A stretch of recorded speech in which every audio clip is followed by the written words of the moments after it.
weltaare ɓiɓɓe fulɓe anndu diine ma fedde heɓlo sukaaɓe afrique e denndaangal pelle men denndaangal groupe men whatsapp. jam allah waale mon, jam allah weete mon, jam allah ñalle mon, jam allah hiire mon. konni tigi bajjiri fecciri aduna, ɓeene gone jamma, ɓeene gone subaka, ɓeene gone beete, ɓeene gone kikiide. koni tigi geño fecciri wendere beele mum fof ne yiito hen hoore mum. en jetti allah tagɗo leydi e asman, o tagi jamma e ñalawma, o waɗi ñalawma e leelawal, o waɗi hen lumiére beele dendagal innama aade to goni ene mbawa sirginade daro dilluniya sababuji beele ne daña guura mumen, daña ko gurniri galleji mumen. allah tagɗo jamma o waɗi jamma o foftere beele dendagal ñalluɓe tampude e ñalluɓe dongde jamma ñalawma so jamma o ari ene mbawa foftade. en jetti gueno towɗomo lesɗata tagɗo innama aade o honni en hakkude jeeri e waalo, o tagi taaride o tardi men beele innama aade ene darbito, beele innama aade ene naftoronde taaridi. en juule mouhammadou makko nelaɗo allah sallllahu alayhi wa sallam ɓurɗo kala ko ɓuuri, mo ɓurɗo ɓurni kala ko ɓuuri. en jetti jinnaɓe men nene e baba wonɓe sababu garal men e o aduna. en jetti dendagal sernaɓe men ardiɓe en to banggue diine e ardiɓe en to banggue aada. ko noon kadi jettirten dendagal sernaɓe uddiɗɓe ɗe dente groupe aji men whatsapp nde pinnen foof eɗen tawtodira ɗo, eɗen naftodira ɗo, eɗen kabrodira ɗo, eɗen basodira ɗo. jetten allah, jetten ɓe nde wonnomo yettani sababu yettata allah.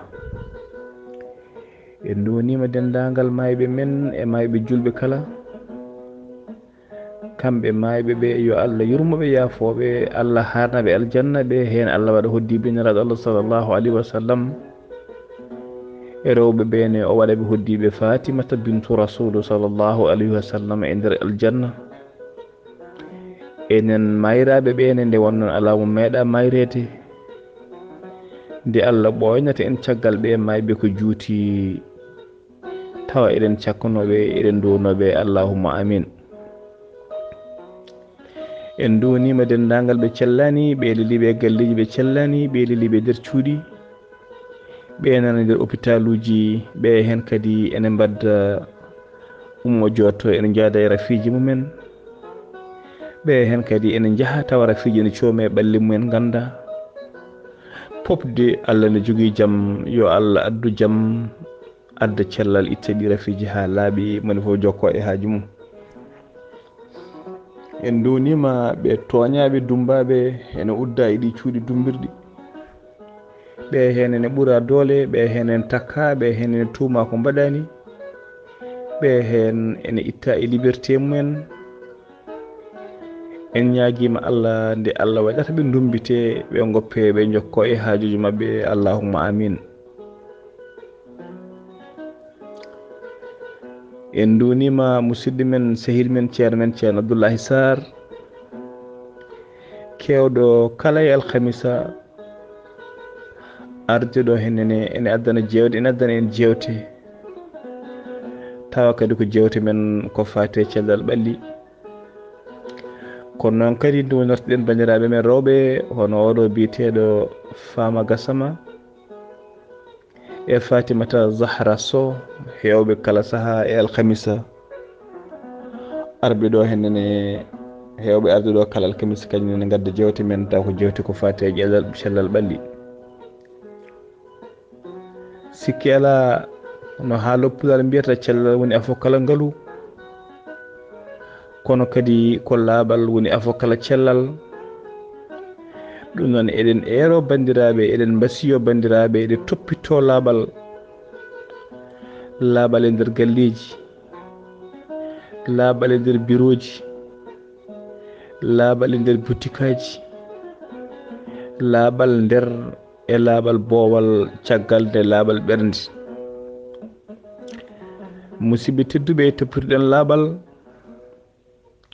nde wonnoon ko laaɓal woni pop e rafiji kewɗi kadi ala ko addata ɗum so wona ko wiyete brosse woni microbe, e microbe ne ala to wawi wonde to wona to salte woni walla to salteyagal woni. ɗum noon yo Allah dandu en e bone salte. eɗen mbasiyo bandiraɓe musidɓe men ha tengti e bitikaji biteɗi bitikaji divers, bitikaji alimentation, bitikaji jeeyoji ko ñamete, ha tengti e ɓin bitikaji joguiɓe ko wiyete boucherie nde toppito laaɓal nde wonnoon boutique so laaɓi ene fooda kileneɓe, boutique to laaɓi ene addana yimɓe leegal hursindema, ha tengti kadi e ɓen ɗanniyankoɓe ene ummi to leydi men ene paye leyɗele goɗɗe nde wonnoon neɗɗo haalo pulal mbiyano neɗɗo wurde fof ko noon yillorto. nde wonnoon soɓe jii en eɗen laaɓi to caggal leydi bitikaji men ne laaɓi, maɓe gandu ummiɗen koto laaɓal ɓe mbasa yawade en. soɓe jii eɗen tunoyi caggal galleji, caggal walla to leyɗele men gonɗen to, ɓe miijoto ko hayto koɗɗen walla hayto ummiɗen ko noon mbaɗen. ɗum noon joom bitikaji yo toppito laaɓal butikaji mumen. soɓe toppitima laaɓal butikaji mabɓe ma Allah danduɓe e taxuji e kon ñamon mbiyete kon service d'hygiène, ma Allah rokkuɓe kadi wawde hebde kileneɓe taw ko kilinoɓe hayso woɗɗuɓe aroɓe e boutique e sodde tawa ala ko addi ɗumen so wona ngal laaɓal. en mbasiyima dendagal bandiraɓe men rewɓe nde toppito laaɓal ha tengti e ɓe rewɓe resaɓe. nde wonno no kewɗen wiide so debbo laaɓi galle foof laaɓi, nde wonanma debbo laaɓa laɓɓina, mo laaɓani wawa laɓɓinde. so debbo laaɓi laɓɓina galle, laɓɓina salon, laɓɓina cuisine, laɓɓina nder suudu, laɓɓina nder douche, laɓɓina sukaɓe, laɓɓina kadi comci gorko. musidɓe tedduɓe ndeke so debbo laaɓi galle foof laaɓi. toppitoɗen laaɓal ha tengte laaɓal ɓalli men. neɗɗo innama aade so ronkani yo loto laabi 3 ñalawma, so boni kam yo loto laabi 2 e kala ñalawma. musidɓe tedduɓe hay soko gotol subaka e gotol kikiɗe. lotade noon e ɓuftade wona gotum, lotade ko nadde nder tarodde anniɗa gonɗa koye lotoyade. ƴetta jampe ma, ƴetta sabunde ma, cocca ɓandu ma ha laaɓa, jogoɗa serviette maɗa ko pamɗi poppo yo neɗɗo waɗi mintaji 10 e nder tarodde. cocca ɓandu maɗa, cocca terɗe maɗa, cocca nafɗe maɗa, mbaɗa hen jampe e sabunde. yo yimɓe teddin jampe e sabunde ha tengti e worɓe ɓe. nde wonno en teski e worɓe e nder temedere foof ma en taw hen 90 kewani lotorade jampe, wala mabɓe ni jogay mabɓe lotorta ko sabunde. jomumen kewi tan ko ƴettude ndiyam ɓe hen ƴetta satallaji, jomum yetto jurto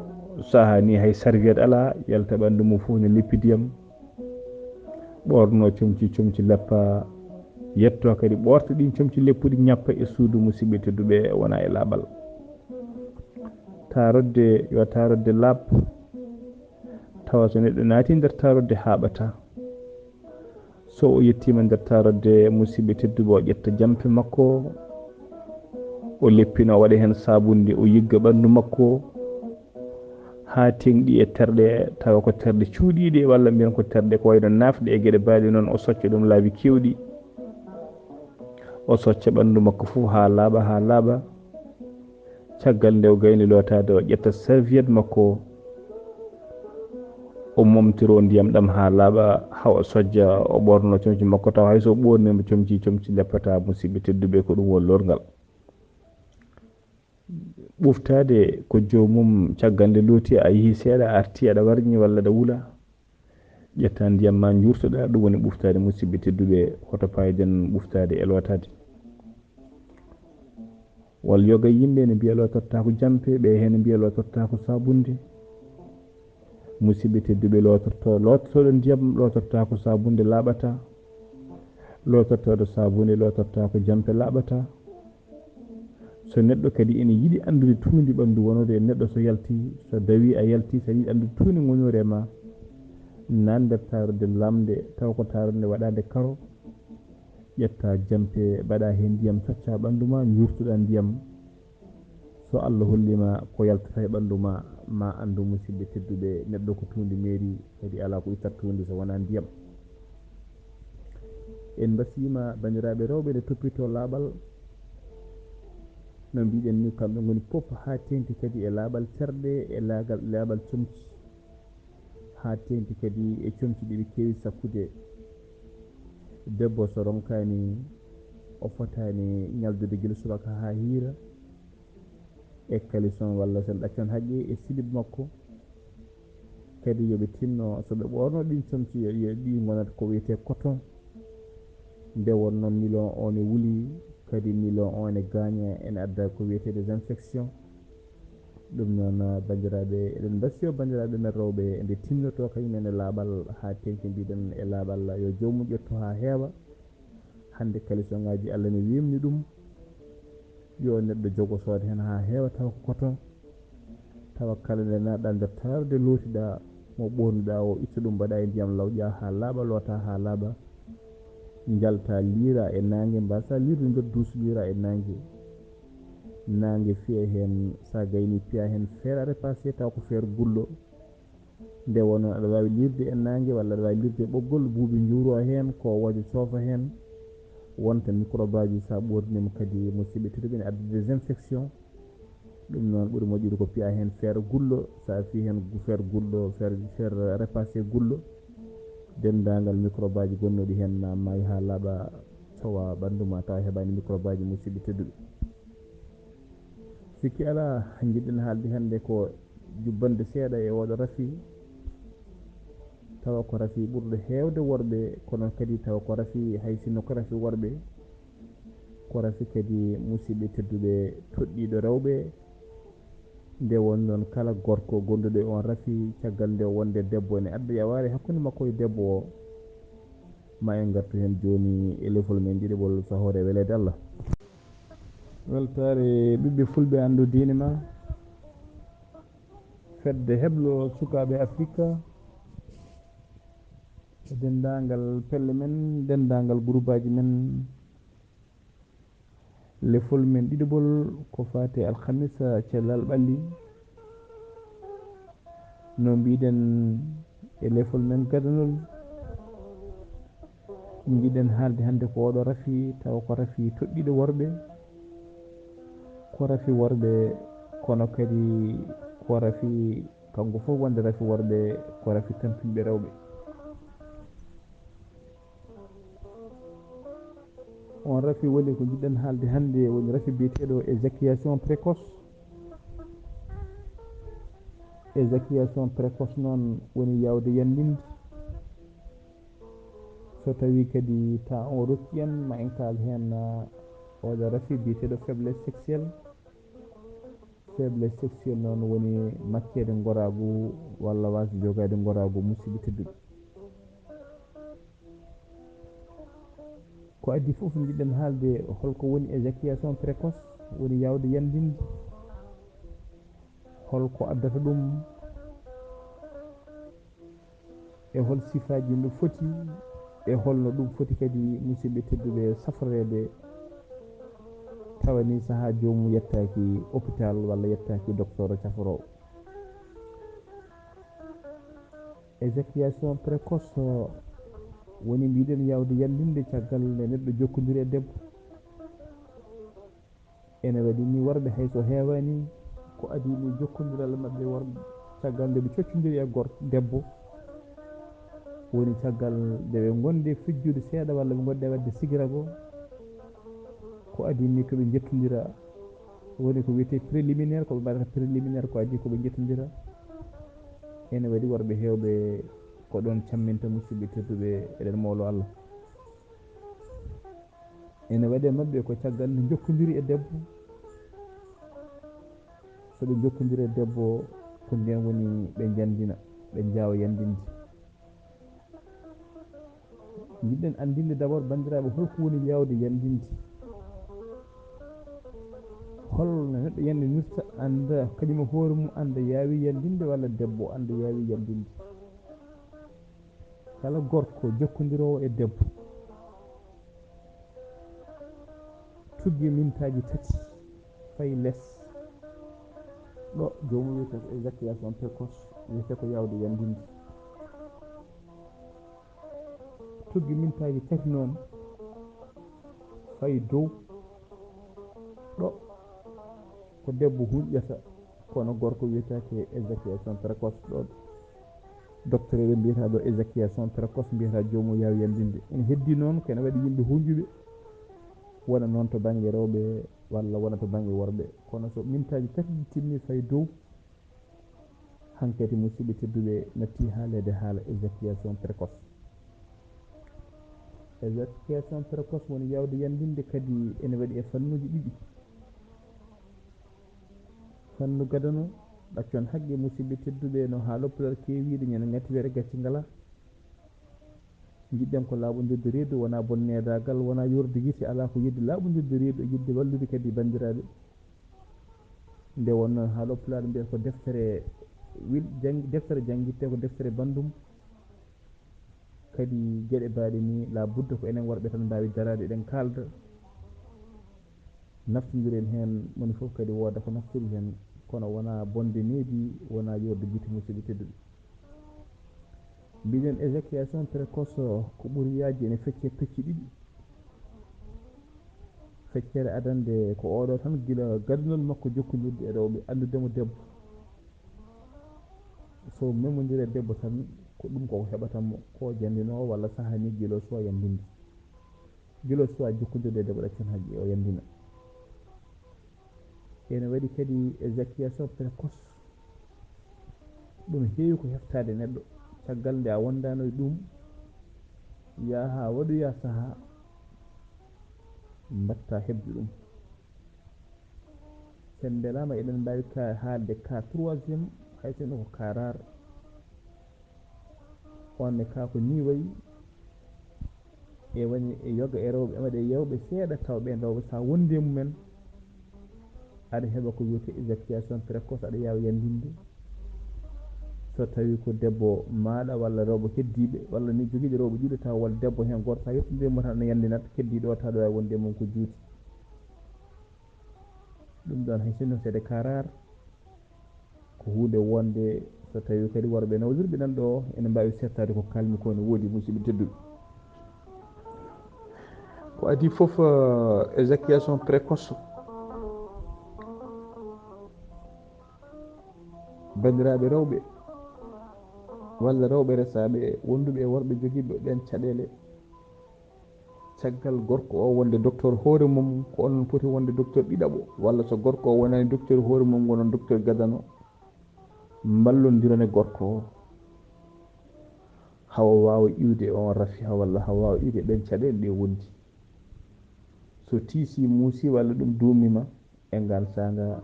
aɗa wawi wallude jomum, cembina jomum ha yettoyo docteur. nde won noon ala foof ko ɓuuri hamnade e debbo, ha tendi kadi e debbo ganduɗo gorko, gonda e gorko jettodiron seeɗa tan puɗɗon soccodirde, gorko o heɓa dakama yandina, tawa an musidɓe tedduɓe a heɓani beelema. ɗon rewɓe ne keewi découragé ade, rewɓe ne keewi habde, rewɓe ne keewi secte. ɗon noon gorko kadi so tawi a wona jantal man, sa yi debbo découragé ma tan an aɗa heewi découragé ade, walla kula, walla ceeka annene goppa jomum jaaha, walla dokka jomum rumbotur lelɗa cudduɗa, ɗacca debbo goram ƴetta junggo mum fawa e tiinde hoyno dow asman wona e miijade, walla hoyno dow toluji wona e miijade. e ɗon to miijoto haydara ala miijoto ko moƴƴi, o miijoto tan koko boni. kala ko moƴƴi ko miiji ɗon ko holko mbaɗanmi ɗo, holko mbaddanmi o gorko musidɓe tedduɓe, ko hunde farade wonde. ko ɗum saabi mbiɗen rewɓe yo ballodir e worɓe ɓe. ene waɗi rewɓe ko kañumen ɓuuri worɓe pinal, kañum ɓuuri worɓe expérience. donc son gondi e dow leeso ko an foti ɓaade ko an ɓuuri jogade on expérience, ko an foti wadde dirigé gorko e dow leeso. nde won noon dow leeso ɗaccon haqqe ɗe wawade kono gamri ni, so yimɓe ɗe gama noon il faut ko wooda dirige ɗo keddiɗo o. gamri noon yimɓe ne gama jiya debbo ne dirige gorko e gamri, jiya gorko ne dirige debbo e gamri. donc dow leeso ne il faut ko wooda dirige ɗo goɗɗo on. so tawi ko debbo ɓuuri gorko expérience mbaɗa dirigé gorko o. so gorko o a wonde mum a yi gorko o heeɓi éjaculation précoce, ko adi kaɗa décourage o, ko adi kaɗa mettina, ƴeew d' abord sembinde mo, ƴeew sembinde mo, gandinamo ko rafi, walla gandinamo ko an petit probléme, walla gandinamo a weltima, walla ɗon to waɗi éjaculation précoce o sammini, mbasa décourage ade makko, mbasa woppudemo, caloɗa kadi o woppuma, takkoɗa sara makko, caloɗa o yaaha, ha dokkamo kadi envie, dokkamo yidde jokkodirede. ene waɗi worɓe hewɓe caggal nde jokkodira gaddunol waɗi éjaculation précoce, so duttima lawol ɗiɗɓol ɗaccon haqqe, ɗum ne heewi judde e ganda saga an debbo aɗa wawi hebde hen dakama ma no haala jiɗirɗa ni.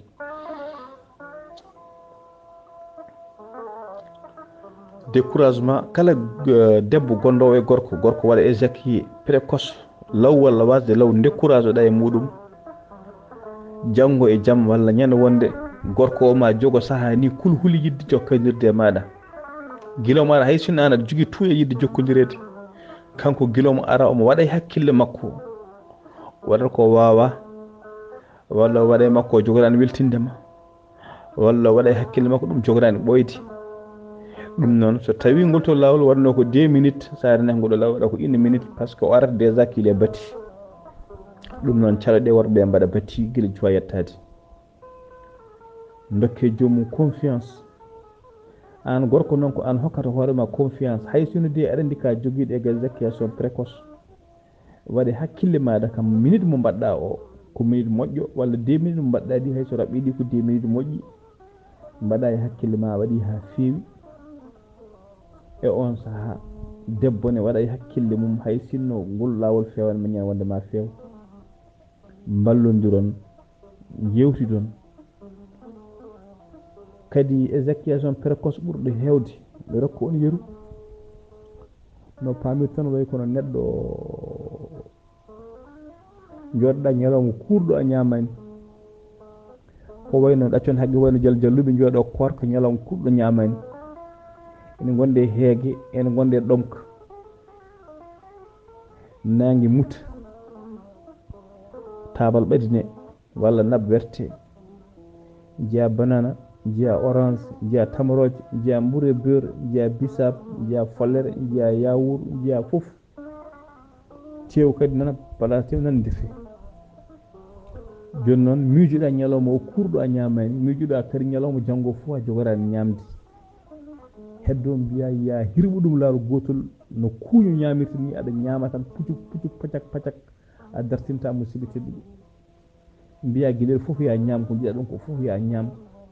walla aɗa ñaama aɗa ñamir doole, aɗa ñaama aɗa ñamir jiiruki no kuuñɗuɗo waɗata ni. sa naki a tampat tampina estomac maɗa, gueɗel ɗiɗirɗa foof sa naki gueɗel gonguel aɗa metta, par ce que sa ari ndiyam aɗa yara jardata ko doole, sa ari café aɗa yara jardata ko doole, sa naki ma bottari aroy donka wattade ñalawma janggo kadi ñalla heeɗude. donc debbo ne holno jiirata debbo, hakkille ma wona debbo ha ɓurta, kuuƴa e mum ha ɓurta. sa yettima jomum mbiya ya arde jomum vitesse, ya arde jomum force, hakkille ma tuyma wona e mum ha ɓurta, moteur gandima sofa. ɗum sa yettima jomum tan sana kewɗa ko wadde ko wiyete éjaculation précoce. gorko sen ara e debbo ko addi foof yo wat fulla makko, waɗa fayida makko, mbaɗa fulla ma mbaɗa fayida ma mbaɗa hoore ma ka jantal man ko tuwiɗa ɗum ngaybuɗa hen ko fof hoto jaam hollirde aɗa tuwiɗa ɗum garda hen seesa sino dokkirten to yaru ñamde so tawi ko oɗo joom hakkille caggal nde o hoori ene ñallina wulde o yi ndiyam glace nan ɗo o yi toon ɓuuɗam nan ɗo o yi café nan ɗo caggal nde o wiya kayru caggal nde wiya futur yoni o ƴetta tamrowon ɗiɗon walla tarno o waɗa e hunuko makko o ƴetta verre makko café walla verre lipton o yara o ummo o juula futur o yaha ɓooya o arta o yara verre ndiyam ɓuuɗam walla verre tufam o jooɗo ha ñamde ara o ñamira seeɗa seeɗa ayi sa prendre temps o ñamira seeɗa seeɗa taw o tampinani hoore makko reedu heewani o lappaki o wayno paɗiɗo ni donc musidɓe tedduɓe debbo ne ko noon ɗaccon haqqe yermum wayi arde mum jam jam ha tenti kadi ko joom suudu maɗa oɗon goni e nder suudu mon oɗon uddi oɗon jogui jamma gila jamma ha weeta walla oɗon jogui gila puɗal ha mutal arde mum jam jam garda e mum jantal man ñagal mbaɗon ko wiyete préliminaire mbaɗon ko wiyete jewte baɗɗe fayida mbaɗon ko wiyete haala moƴƴa garda e mum jam jam garda e mum sees jara jam jam ganda ko an jeeyi ala mo foɗɗirta ganda ko an jeeyi gaña wadde jomum ko muusi gaña tampinde jomum gaña tefnude jomum mbaɗira jam jam mbaɗa avec tendresse musidɓe tedduɓe sa waɗiri noon ko gonduɗa e éjaculation précoce foof ma Allah walla iwa ɗum ha laaɓa iwa e maare nde wonno éjaculation précoce ɓurɗo heewde koye hoore neɗɗo wona koye hakkille wonata no tubakoɓe keewi wiide psychologique ɗum noon musidɓe tedduɓe mbatten hakkillaji kala gonduɗo éjaculation précoce so waɗi no mbiɗen ni ma Allah ma yiiru gite muɗum ma Allah danduɓe ɗum musidɓe tedduɓe ko ɗum ɗo woni ko yimɓen haalde éjaculation précoce en jiiɗi jokkude kono vocal o juuti seeɗa ɗum noon on calminama on juurama on ñagama yafuya noon ko musidɗo moon sehi moon Ghalii BAH ko hedde jewte ke noon ma jaartu banggue namde eɗen jogui mbasi bandiraɓe kadi kala joguiɗo namdal ko fate oɗo rafi biteɗo éjaculation précoce woni yawde yandinde e rafi biteɗo faiblesse sexuelle en jiiɗino haalde ɗo hennene kono temps o rokkani e mon joguiɗo namdal foof nde wonnon kadi ko namde ɗe ñirkata hakkillaji no haaro pulaar mbiyata ko cakkude ñiklata defowo wona noon onon bandiraɓe worɓe e onon bandiraɓe rewɓe kala hen joguiɗo namdal bisimilla mum waɗa ɗon namdal men sen garti e ɓoggol he inchallahu ma en ƴeew jabtade dendagal namde ɗe ko jogan ɗum hen gandal ken galna hen gandal kadi ma en ƴeew joguiɗo gandal